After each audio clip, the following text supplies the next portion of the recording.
Ahora, antes de pasar a exponer las Escrituras, yo quisiera hacerles una pregunta. Y quiero, hermanos y amigos que están aquí, que tratemos de pensar en esto de la manera más honesta posible. ¿Qué hacemos nosotros reunidos aquí a principios del siglo XXI, estudiando un libro tan antiguo como la Biblia? Nosotros nos hemos levantado por la mañana, venimos a la iglesia. ¿Qué hacemos aquí? Hermanos, ¿qué caso tiene que un predicador dedique varias horas de la semana a estudiar la Biblia para poder entenderla y luego venir aquí a hacer el esfuerzo de que ustedes lo entiendan? Yo creo que el apóstol Pablo responde esta pregunta en 2 Timoteo capítulo 3 versículo 16, no tienen que buscar, es un texto muy conocido. Pablo dice allí que toda la escritura es inspirada por Dios y es útil para enseñar, para redarguir, para corregir, para instruir en justicia, porque la Biblia, la palabra de Dios, es inspirada por Dios. La palabra de Dios, la Biblia, es útil. No fue útil, sigue siendo útil. Y el apóstol Pedro nos dice en su segunda carta que nosotros hacemos bien en estar atentos a lo que la Biblia dice, como a una antorcha que alumbra en lugar oscuro. ¿Por qué? Porque los santos hombres de Dios que escribieron la Biblia hablaron siendo inspirados, siendo guiados, siendo llevados por el Espíritu Santo. Es por eso, mis amados hermanos, que la Biblia nunca deja de ser relevante para el hombre. No importa la época, no importa el lugar, porque ella no es otra cosa que la infalible, inerrante, todo suficiente palabra de Dios. Palabra de Dios. Y aún aquellos pasajes que tratan temas muy particulares de la cultura de aquellos días, como es el caso de la porción de la carta que estamos estudiando en nuestra serie consecutiva de Primera a los Corintios, la enseñanza de estos pasajes es tan relevante para nosotros hoy como lo fue para los receptores originales en el primer siglo. Nosotros hemos visto ya que en toda esta sección de la carta, que va desde el capítulo 8 hasta el capítulo 11, versículo 1, que vamos a estudiar en la mañana de hoy, Pablo está lidiando con dos inquietudes muy concretas que estaban afectando a los creyentes en Corinto. Primera inquietud: ¿pueden los cristianos comer carne sabiendo que ha sido previamente sacrificada a los ídolos? Nosotros decíamos en un sermón anterior que los templos no solamente funcionaban en aquellos días como lugares de adoración, en cierto modo funcionaban como carnicerías, y las carnes que habían sido sacrificadas a los ídolos y que se vendían en los templos eran más baratas que las que se vendían en la carnicería. La pregunta es: ¿estoy yo ahí frente a un trozo de carne, un churrasco, y resulta que la carne que fue sacrificada a los ídolos está a mitad de precio? ¿Qué hago? ¿Puede un creyente comer de esa carne sacrificada a los ídolos? La segunda inquietud era si los cristianos podían asistir a los banquetes que los paganos celebraban en los templos paganos en honor de sus dioses. Ahora, fíjense, hermanos, ambas cosas son completamente ajenas a nosotros en el día de hoy. Por eso hice la pregunta al empezar el mensaje. Yo no quiero que nadie apague el transistor en esta mañana. ¿Saben por qué? Porque los principios que Pablo establece en esta carta para lidiar con estos dos problemas son tan útiles para los miembros de Iglesia Bíblica del Señor Jesucristo como lo fueron para los miembros de la iglesia a los Corintios o en Corinto. ¿Cuál es la enseñanza fundamental que Pablo establece en toda esta porción de la carta, capítulo 8, 9, 10 y 11:1? Que el amor debe tener preeminencia por encima de nuestra libertad y por encima de nuestros derechos. Ese es el principio. El amor debe tener preeminencia por encima de nuestra libertad, por encima de nuestros derechos. Mis amados hermanos, no debemos olvidar que somos cristianos. Los cristianos somos seguidores de Cristo. ¿Y qué fue lo que hizo Cristo? Dejó a un lado sus derechos para poder salvarte a ti y a mí. Nosotros somos seguidores de un Cristo que dejó a un lado sus derechos, porque de no haber dejado a un lado sus derechos, todos nosotros hubiésemos terminado en el infierno. La pregunta es, ¿cómo se supone que debe vivir una persona que ha abrazado este mensaje del Evangelio? Pablo responde esa pregunta en un texto que ya estudiamos, 1 Corintios capítulo 9, versículo 19. Pablo dice: por lo cual, siendo libre de todos, me he hecho siervo de todos para ganar a mayor número. Y más adelante en el versículo 23 dice: yo hago esto por causa del Evangelio, para hacerme copartícipe de él. En otras palabras, mi amado hermano, mi amada hermana, si tú crees en el Evangelio, si tú has abrazado por la fe el Evangelio, si tú crees que el Evangelio es verdad, eso debe afectar la manera como tú vives. El amor debe tener preeminencia por encima de nuestros derechos. Ahora bien, Pablo no ha concluido aún con todo lo que tiene que decir acerca de la carne sacrificada a los ídolos, la participación de los creyentes en aquellas actividades que se celebraban en los templos paganos. Nosotros decíamos en un mensaje anterior que abstenerse de estas celebraciones era un tremendo problema, porque la mayoría de las actividades sociales y políticas de la ciudad se realizaban en los templos. Así como en el día de hoy te invitan a un cumpleaños o a una boda en el restaurante tal. Bueno, era lo mismo en aquellos días. Los templos tenían lugares apartados para ese tipo de celebraciones. La pregunta es, ¿qué debían hacer los hermanos? ¿Participar o no participar? Bueno, eso es lo que Pablo pasa a responder a partir del versículo 14 del capítulo 10. Y mis hermanos, yo les ruego al Señor una vez más que el Espíritu Santo clave su palabra en nuestros corazones, porque lo que Pablo está diciendo aquí es un golpe mortal al estilo de vida individualista que caracteriza la vida de muchos que profesan ser cristianos en el día de hoy. Es un golpe mortal. Versículo 14. Por tanto, amados míos, huid de la idolatría. Como a sensato os hablo, juzgad vosotros lo que digo. La copa de bendición que bendecimos no es la comunión de la sangre de Cristo. El pan que partimos no es la comunión del cuerpo de Cristo. Siendo uno solo el pan, nosotros con ser muchos somos un cuerpo, pues todos participamos de aquel mismo pan. Mirad a Israel según la carne. Los que comen de los sacrificios no son partícipes del altar. ¿Qué digo pues? ¿Que el ídolo es algo o que sea algo lo que se sacrifica a los ídolos? Antes digo que lo que los gentiles sacrifican, a los demonios lo sacrifican y no a Dios. Y no quiero que vosotros hagáis partícipes con los demonios. No podéis beber la copa del Señor y la copa de los demonios. No podéis participar de la mesa del Señor y de la mesa de los demonios. ¿O provocaremos a celo al Señor? ¿Somos acaso más fuertes que él? Aparentemente Pablo estaba previendo el impacto que sus palabras habrían de producir en los corintios, y por eso él introduce su exhortación con una nota de ternura pastoral. Por tanto, amados míos, no pasen por alto esa frase. Amados míos, huid de la idolatría. Pablo quiere reiterarles que él los ama.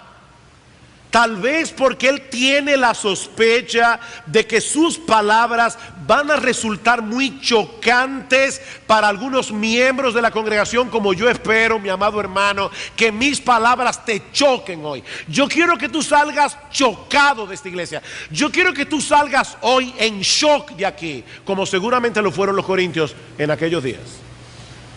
Y Pablo le dice con ternura: mis amados, yo los amo, yo los quiero. Iglesia bíblica del Señor Jesucristo, yo no estoy aquí en esta mañana con un látigo para golpearlos. Yo quiero hablarles con amor, pero voy a urgirlos, igual que el apóstol Pablo: huyan de la idolatría. Huyan de la idolatría. Y esta palabra huir implica la determinación de poner la mayor distancia posible entre ellos y los ídolos, aunque eso resultara en cierto grado de aislamiento social. Independientemente del costo que seguramente tendrían que pagar por su fidelidad a Cristo, Pablo les urge a que no transijan en este punto. Ahora, mis hermanos, yo quiero ahora tomar vuestra imaginación y colocarlos en el siglo I.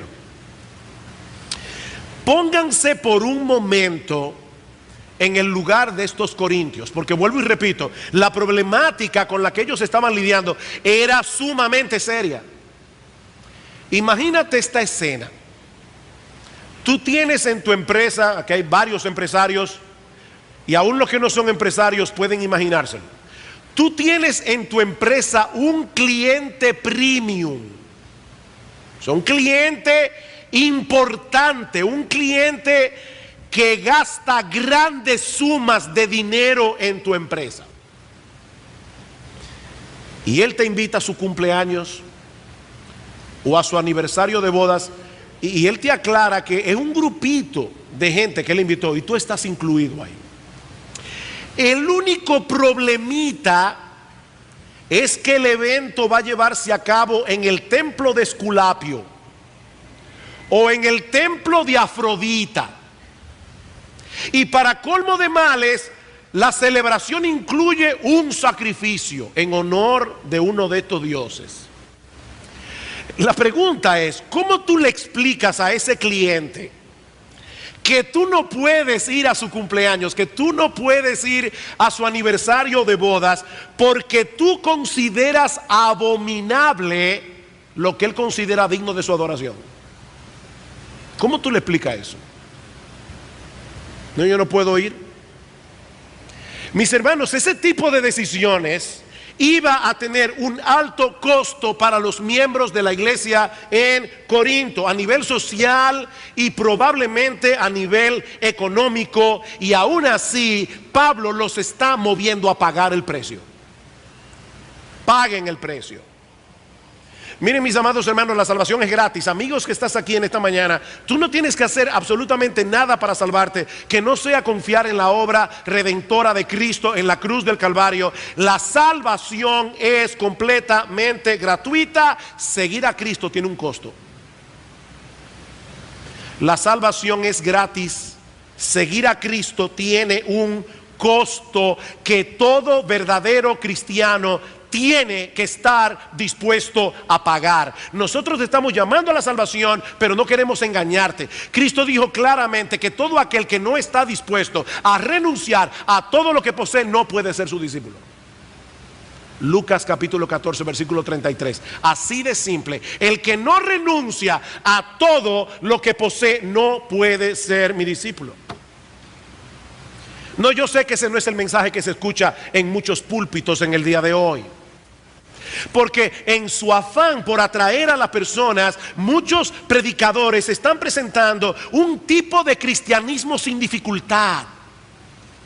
Un tipo de cristianismo que parece más atractivo que el de la Biblia, pero que en realidad es infinitamente inferior al de la Biblia.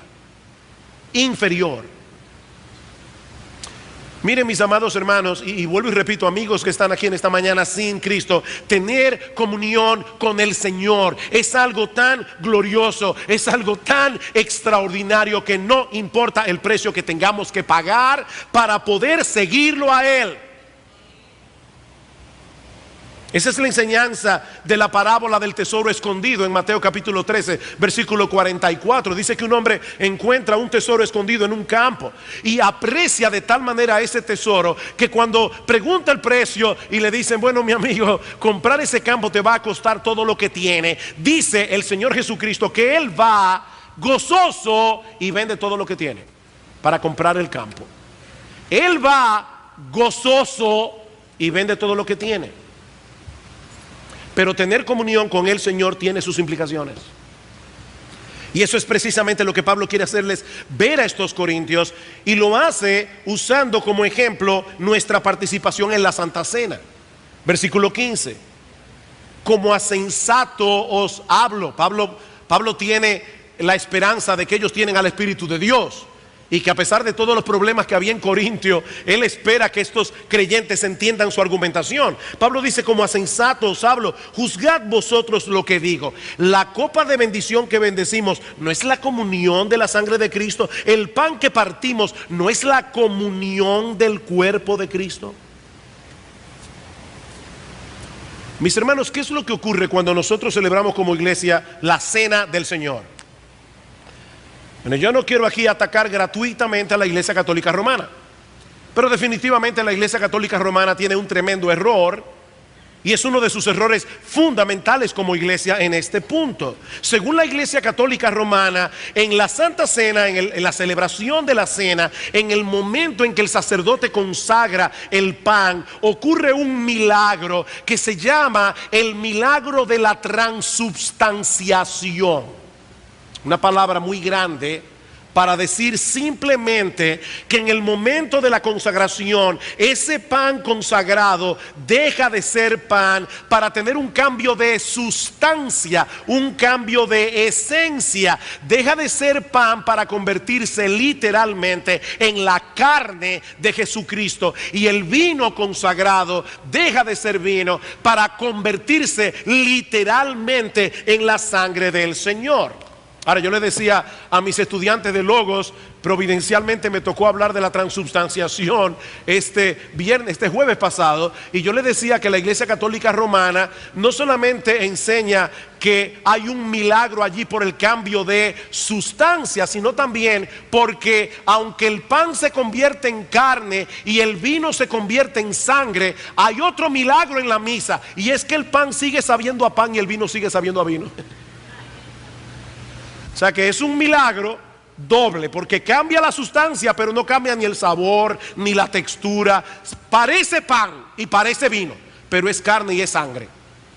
Por supuesto, una cosa que muchos católicos no saben es que en el estómago ocurre otro milagro, y es el milagro de la destransubstanciación, a través del cual la carne vuelve a ser pan, el vino vuelve a ser vino, porque eso va a pasar por el tracto, y ya ustedes saben todo lo que ocurre. Y ellos no pueden ni pensar que al cuerpo de Cristo le ocurra eso. Ahora, ¿es de eso que Pablo está hablando aquí? No. No, Pablo no está hablando de ninguna transubstanciación. Pablo está hablando aquí, y esto es importantísimo, Pablo está hablando del impacto que debe tener en el creyente el hecho de participar con fe en la Santa Cena, por lo que esos elementos simbolizan: el pan y el vino. ¿Qué fue lo que ocurrió en la cruz del Calvario? Que la ira de Dios en contra del pecado y el amor de Dios por su pueblo escogido se encontraron frente a frente y se besaron. Eso fue lo que ocurrió. En el Calvario, la ira de Dios y el amor de Dios se encontraron frente a frente y se besaron en la persona de Jesucristo. Dios no puede pasar por alto el pecado. Dios no puede salvar al pecador pasando por alto el pecado, porque si lo hace, Dios dejaría de ser justo. El pecado tiene que ser castigado. Pero en un acto de amor inmensurable, imposible de entender, Dios, el Hijo, se hizo hombre para poder sustituirnos en esa cruz y recibir en su propia carne todo el peso de la ira de Dios que nosotros merecemos. Por eso yo les digo que en la cruz convergen la ira y el amor. La ira y el amor. El perfecto Hijo de Dios se hizo hombre perfecto, vivió una vida perfecta y luego llevó a cabo un perfecto sacrificio a través del cual y por medio de la fe Él provee a los salvados, a los pecadores, perfecta salvación. Eso fue lo que ocurrió en la cruz. Y eso es lo que celebramos en la cena. Entonces, lo que salva al pecador no es comer el pan o beber de la copa.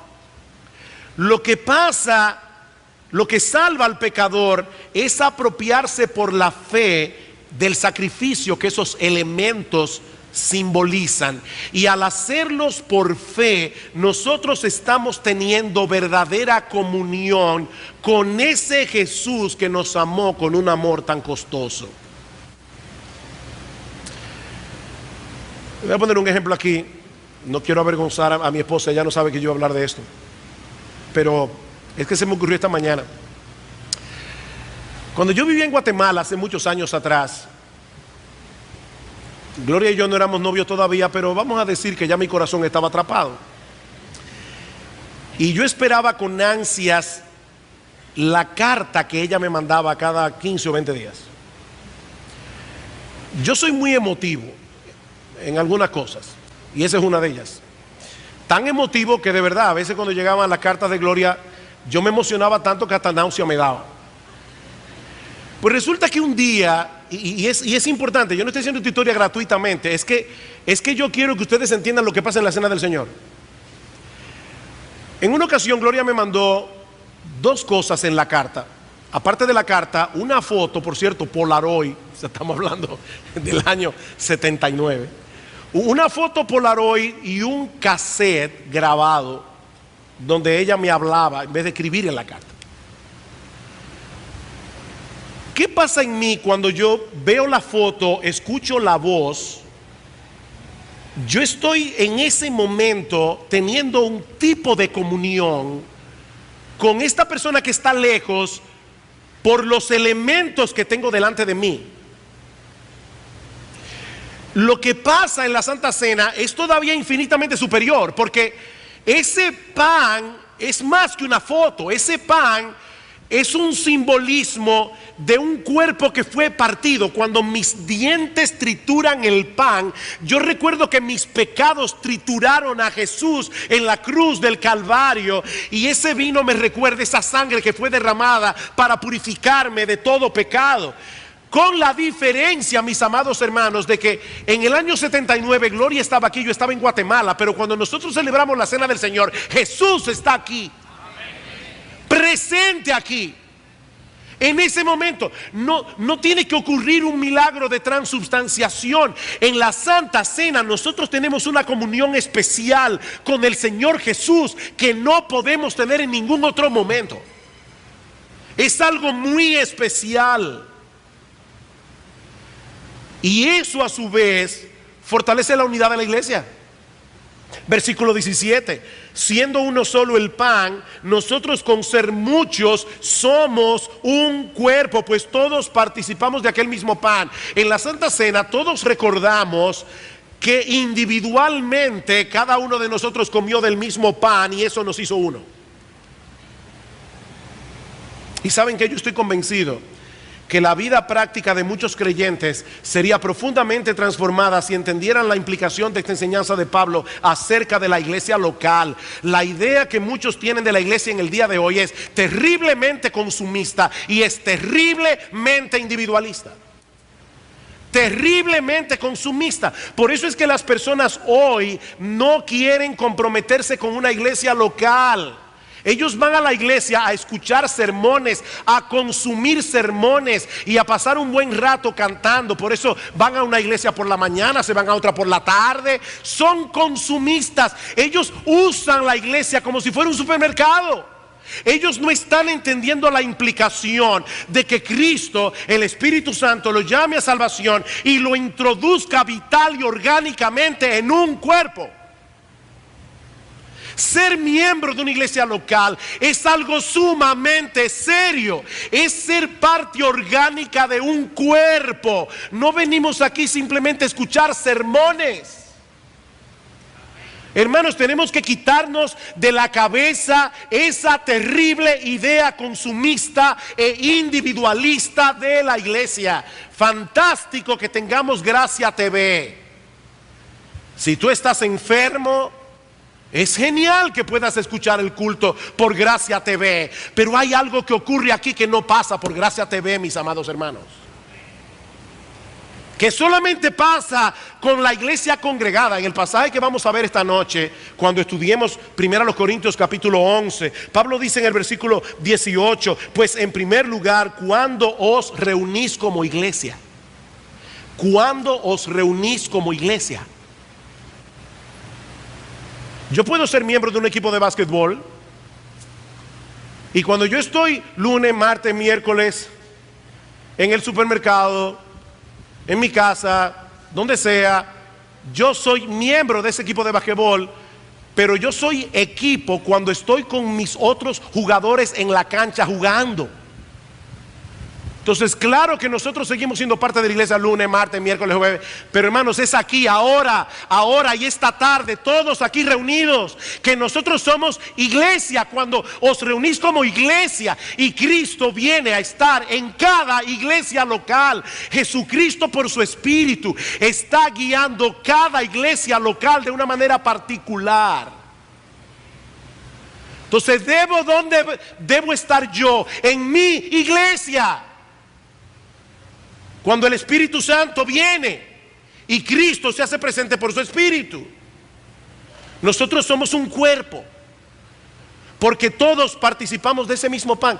Pablo no está hablando allí de la iglesia universal, porque la iglesia universal no celebra la Santa Cena. La Santa Cena la celebra una iglesia local, con miembros específicos, pastores específicos, líderes específicos. Cuando os reunís como iglesia, se trata de una unidad orgánica que me conecta con mis hermanos y que no me permite ser indiferente a mis hermanos en particular. Y algo similar ocurría con los sacrificios del Antiguo Testamento. En el Antiguo Testamento, los creyentes llevaban un cordero, se sacrificaba, parte de ese cordero se quemaba como parte del sacrificio por el pecado, una parte era comida por los sacerdotes, pero otra parte era comida por los miembros del pueblo de Dios. Y esa comida simbolizaba que todos éramos parte del pueblo del pacto y que participábamos del altar. Versículo 18: mirad a Israel según la carne. O sea, Pablo está diciendo, esto no es nuevo. Los que comen de los sacrificios no son partícipes del altar. Esto no es nuevo. Ahora, ¿qué tiene todo eso que ver con el tema que Pablo está tratando en este pasaje? ¿Qué tiene todo eso que ver con si voy o no voy a un banquete celebrado en un templo pagano? Tiene mucho que ver, y esta es la parte aterradora de este mensaje. ¿Saben por qué tiene mucho que ver?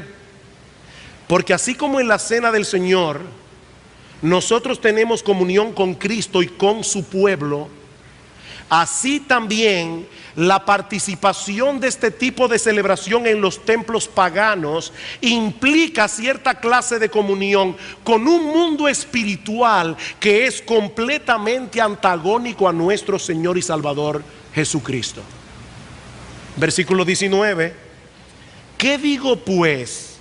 ¿Que el ídolo es algo? O sea, Pablo está diciendo no vayan a ese templo. ¿Por qué? Porque el ídolo es algo, o que sea algo lo que se sacrifica a los ídolos. Antes digo que lo que los gentiles sacrifican, a los demonios sacrifican y no a Dios. Y no quiero que vosotros os hagáis partícipes con los demonios. ¿Escucharon eso, hermanos? ¿Cuál es la conexión? No se hagan partícipes con los demonios. No podéis beber la copa del Señor y la copa de los demonios. No podéis participar de la mesa del Señor y de la mesa de los demonios.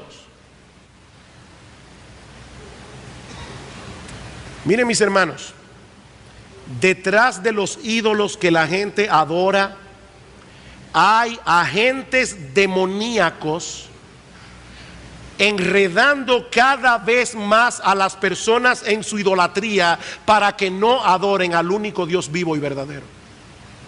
Esto es serio, muy serio. De hecho, en Apocalipsis capítulo 9, no tienen que buscarlo, pero hablando de uno de los juicios que vendría sobre la tierra, dice: y los otros hombres que no fueron muertos con estas plagas, ni aún así se arrepintieron de las obras de sus manos, ni dejaron de adorar a los demonios y a las imágenes de oro, de plata, de bronce, de piedra y de madera, las cuales no pueden ver, ni hablar, ni oír. O sea, Pablo está diciendo, y Juan lo está confirmando, detrás de esos ídolos hay un mundo espiritual. De manera que la participación de esos banquetes en los templos paganos no era algo neutral. Sus participantes estaban teniendo comunión con los demonios que alentaban esa clase de adoración idolátrica. Y eso es completamente inconsistente con alguien que profesa ser cristiano. Por eso es que Pablo dice: no podéis beber la copa del Señor y la copa de los demonios, no podéis participar de la mesa del Señor y de la mesa de los demonios. Y en el versículo 22 dice: o provocaremos a celos al Señor.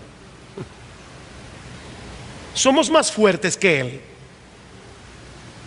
Miren, mis hermanos, nuestro Dios no es indiferente al pecado de la idolatría.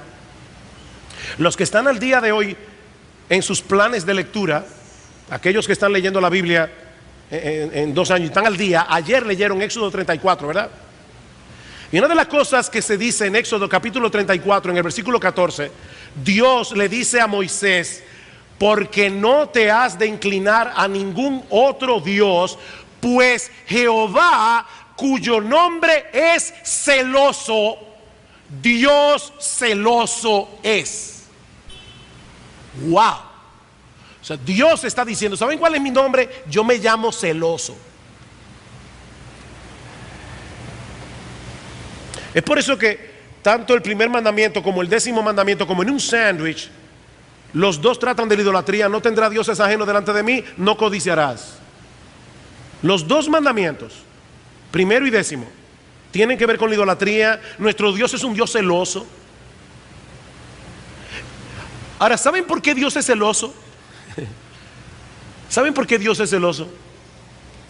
Primero, porque Él sabe que en todo el universo no hay nadie como Él. Dios no es idólatra. Dios sabe que en todo el universo no hay nadie ni más bueno, ni más digno de gloria, ni más digno de honra, ni más digno de adoración, ni más digno de todo que nuestro Señor. Él lo sabe. Pero Dios es también celoso porque es un Dios de amor. O sea, Dios nos está celando porque Él no quiere que nosotros nos alejemos de Él, ni permitamos que ninguna cosa se interponga entre nosotros y Él, porque Él es nuestro sumo bien. Así que cuando Dios prohíbe la idolatría y te ordena que tú lo adores y le sirvas únicamente a Él, Él te lo está prohibiendo porque te ama. Porque Él no quiere que tú te alejes de la única fuente de todo bien. Y por favor, que nadie piense aquí que está libre del peligro de la idolatría por el hecho de que ya no adore estatuas ni imágenes. Dice John MacArthur: la idolatría incluye más que inclinarse ante una imagen física. Idolatría es tener un Dios falso. Cualquier objeto, idea, filosofía, hábito, ocupación, deporte o aquello que recibe de forma principal nuestro interés y lealtad, o que disminuye en algún grado nuestra confianza y lealtad con el Señor, ya eso es idolatría. Por eso es que escribiendo una carta a cristianos, en primera de Juan, Juan concluye su carta diciendo: hijitos míos, huid de la idolatría. Huid de la idolatría. Pero todavía queda un asunto más que Pablo quiere dejar en la mente de estos hermanos antes de cerrar este tema. Y vamos a verlo más brevemente en el versículo 23. Versículo 23.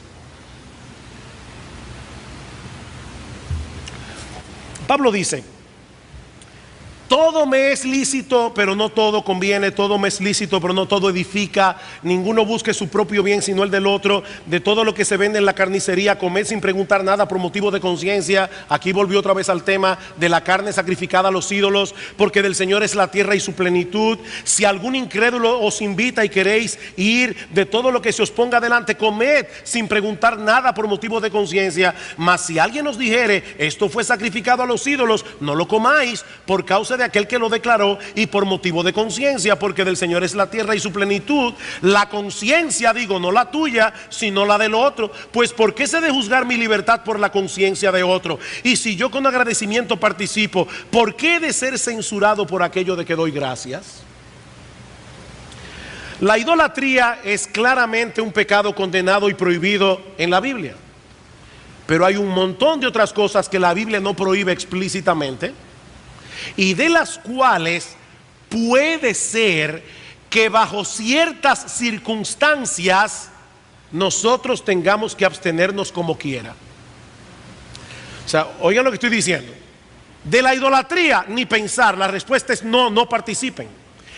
Pero hay un montón de otras cosas en la vida que no son pecado, que no están prohibidas, que son legítimas, y de las cuales es posible que bajo ciertas circunstancias como quiera tengamos que abstenernos. Ya Pablo trató con este tema en 1 Corintios capítulo 6 versículo 12. Todas las cosas me son lícitas, y obviamente está hablando de todo aquello que no está prohibido en la Biblia. A mí no me es lícito irme con otra mujer que no sea la mía, eso no me es lícito. Pero todo lo que no está prohibido me es lícito. Todas las cosas me son lícitas, mas no todas convienen.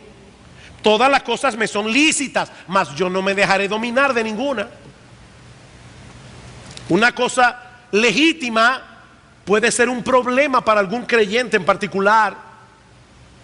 Déjenme darles un ejemplo. Hermanas, no se molesten conmigo, pero es un ejemplo, y un ejemplo que es real. Hay mujeres que son compradoras compulsivas.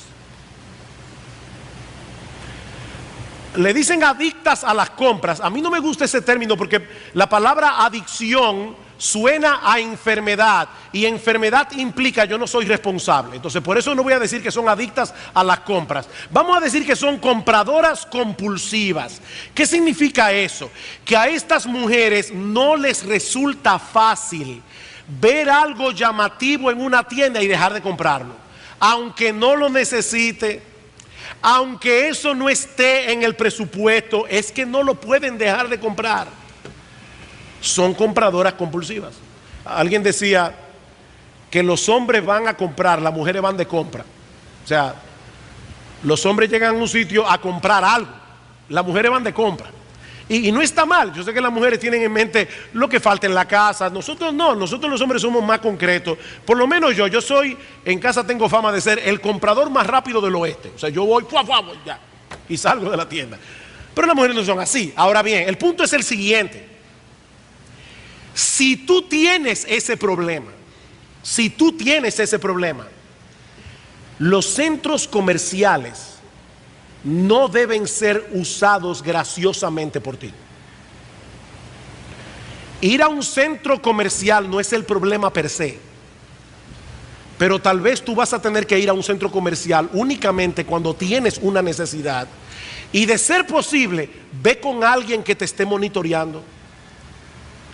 Ay, pastor, pero usted sí está fuerte. No, yo te estoy diciendo simplemente huir de la idolatría. Eso puede ser una idolatría. Eso es un ejemplo. Ahora, Pablo añade dos principios adicionales que también debemos emplear en el uso de nuestra libertad.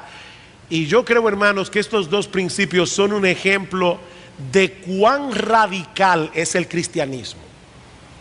¿Cuáles son estos principios? Primero, debemos anteponer el bienestar espiritual de otros por encima de nuestros derechos. Debemos anteponer el bienestar espiritual de otros por encima de nuestros derechos. Versículo 23, todo me es lícito, pero no todo conviene. Todo me es lícito, pero no todo edifica. Ninguno busque su propio bien, sino el del otro. Ninguno busque su propio bien, sino el del otro. Y es interesante la palabra otro. En griego hay varias palabras para otro. La palabra que se usa allí es heteros, de donde viene la palabra heterosexual. Se está refiriendo a otro que no piensa como tú. O sea, se está refiriendo a una persona que tal vez es creyente, pero no tiene las mismas convicciones, no tiene la misma madurez que tú tienes. Tú sabes que hay ciertas cosas que no son pecado, pero esta persona es un hermano débil que todavía tiene una conciencia no educada, no madura, y para él eso es un problema. La pregunta es, ¿qué debemos hacer nosotros ante la realidad de que en una iglesia hay de todo? Hay de todo. Aquí hay hermanos maduros, hay hermanos no maduros, hay hermanos que saben manejar su libertad cristiana, otros que no saben manejar su libertad cristiana. ¿Qué hacemos? Bueno, me encanta la manera como Pablo trata con este problema en este pasaje. Porque Pablo en este pasaje establece claramente la libertad cristiana. Pablo establece claramente la libertad cristiana. Versículo 25. De todo lo que se vende en la carnicería, comed sin preguntar nada por motivos de conciencia, porque del Señor es la tierra y su plenitud. ¿Saben lo que Pablo está diciendo allí? No averigüe mucho. O sea, tú vas a la carnicería. Escúchame, ¿ese churrasco fue sacrificado a los ídolos o de dónde vino? ¿Vino directamente del matadero? Pablo está diciendo, óyeme, no preguntes. Compra tu carne y cómetela tranquila, que del Señor es la tierra y su plenitud. El hecho de que un pedazo de carne haya sido sacrificada a los ídolos no cambia el hecho de que sigue siendo carne. No hay nada pecaminoso en que te lo comas. Así que ve a la carnicería y de todo lo que se vende allí, compra y no pregunte. Eso es lo que Pablo está diciendo. No pregunte mucho. Eso es como el que va a la tienda.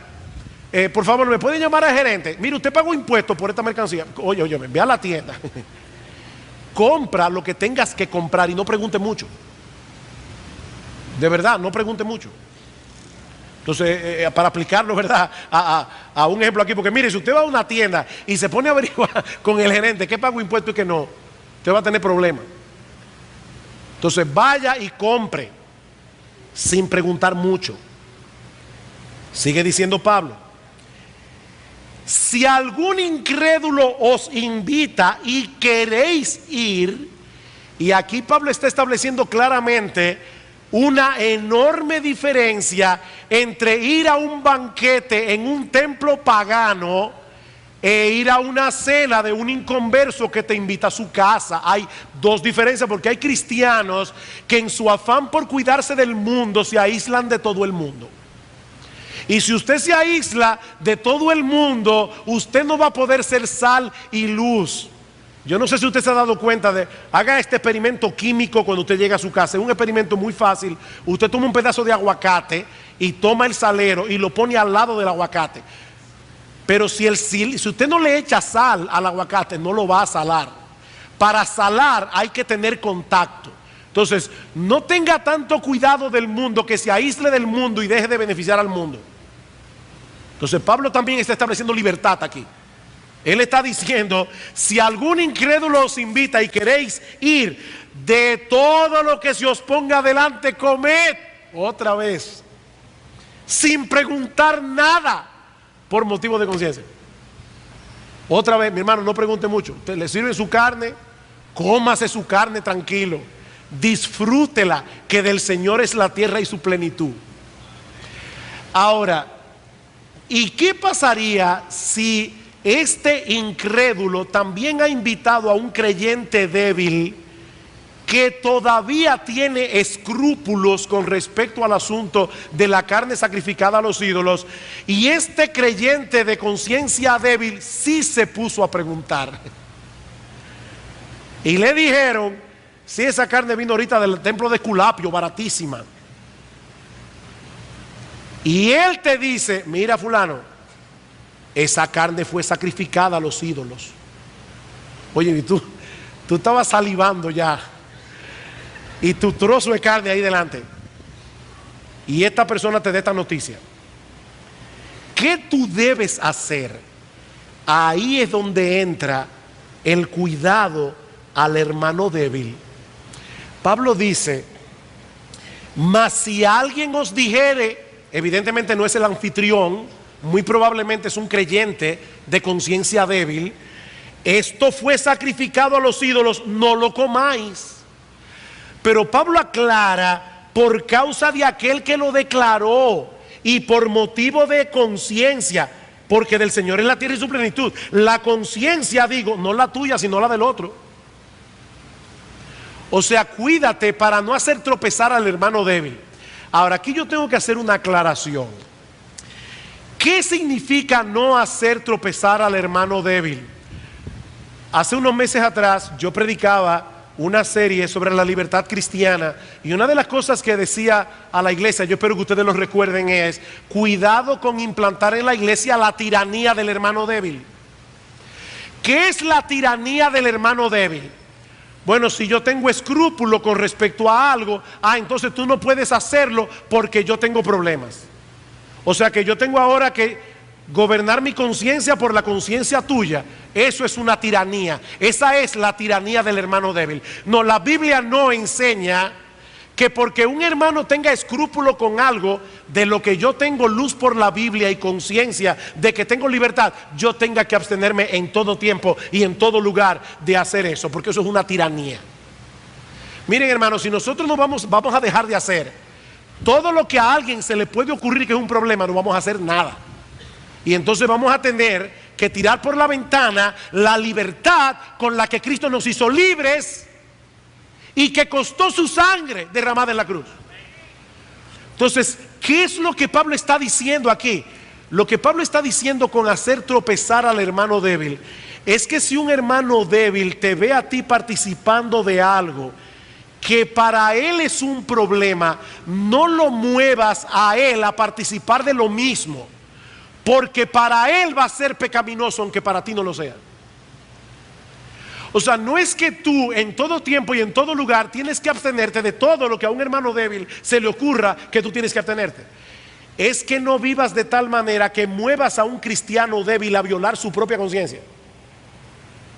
O sea, en ese momento no te comas la carne para no motivarlo a él a comerla. Porque si tú la comes, para ti no será pecado, pero para él sí. Porque él estará comiendo esa carne con dudas. Yo no sé si están captando la escena. O sea, aquí estamos los dos sentados, el hermano débil y yo. Y yo le digo, wow, fulano, óyeme, qué pena que tú eres tan quiquilloso. Esta carne sí está buena.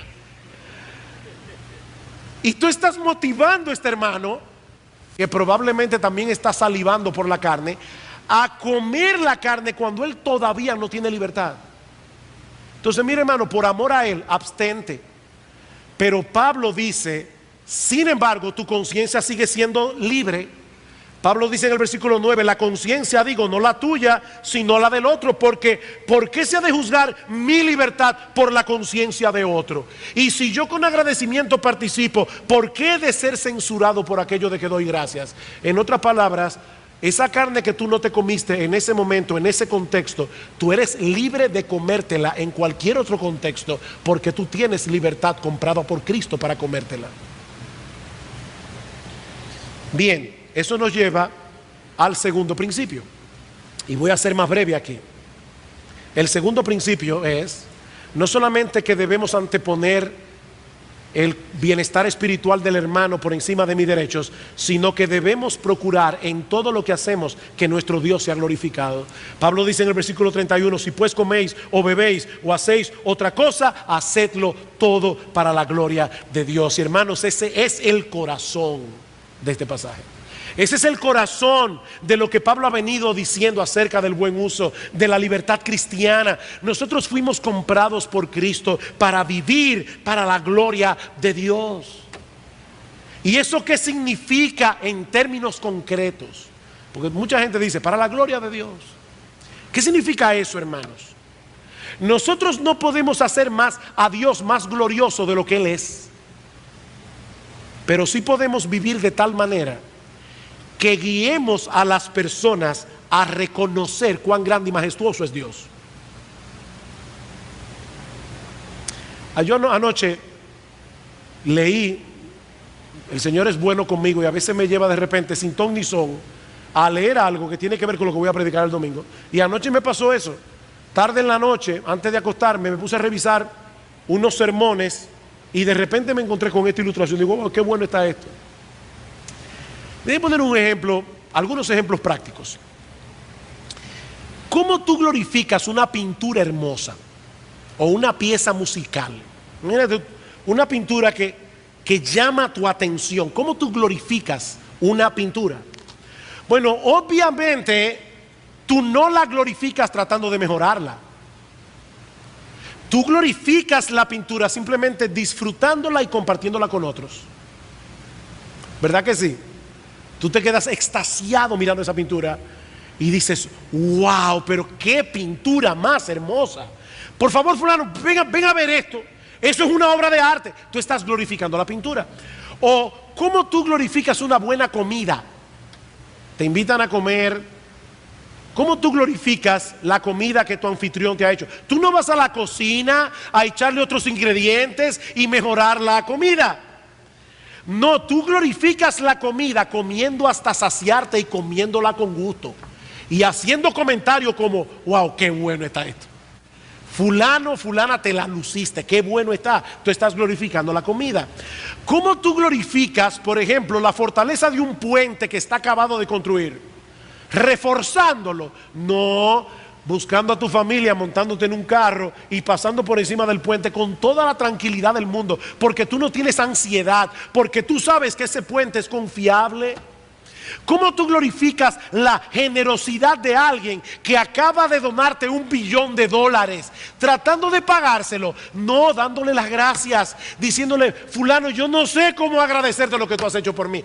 ¿Cómo tú glorificas la sabiduría de alguien? Haciéndole caso y haciéndole que te aconseja y lo que te dice. Bueno, hermano, nosotros debemos glorificar a Dios. Nosotros debemos glorificar a Dios en todo lo que nosotros hacemos y la manera como lo hacemos.